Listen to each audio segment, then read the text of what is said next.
Баршаңызға сәлем достар.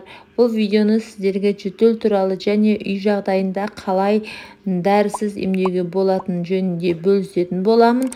Соңына дейін қарап, каналыма жазылуды ұмытпаңыздар. Жөтелді басып, қақырықты шығаратын өте керемет сироп дайындайтын боламын. Өздеріңіз көріп тұрғандай, бізге бір банан жеткілікті. Осыны ұсақтап, майдалап турап аламыз. Бұл сиропты дайындап берсеңіздер, өте керемет, нәтижесі өте жақсы. Мен өзім балдарыма істеп бердім. Bir бергеннен тамақтарын, қақырығын шығарып, өте керемет әсер етті.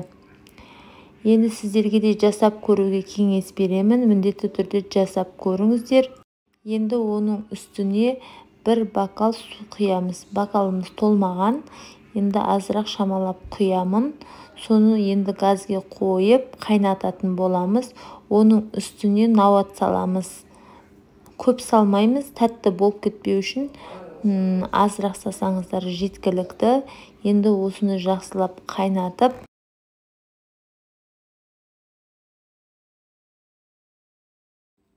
өздеріңіз көріп тұрғандай 5 минутқа қайнатамыз. Қайнаған екен суытып қолдана беруге болады.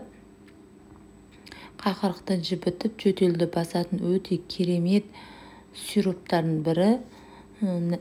Жасап көруге кеңес беремін. Видеом ұнаса лайк басып, комментария жазып, тіркелмесеңіздер тіркеліп, осындай қазақша каналдардың дамуына аз да болса өз үлестеріңізді қоса кетіңіздер. Алдағы уақытта осындай керемет рецепттермен, керемет пайдалы видеолармен бөлісетін боламын. Сол үшін мен арнама жазылып кетуді ұмытпаңыздар. Қош сау болыңыздар.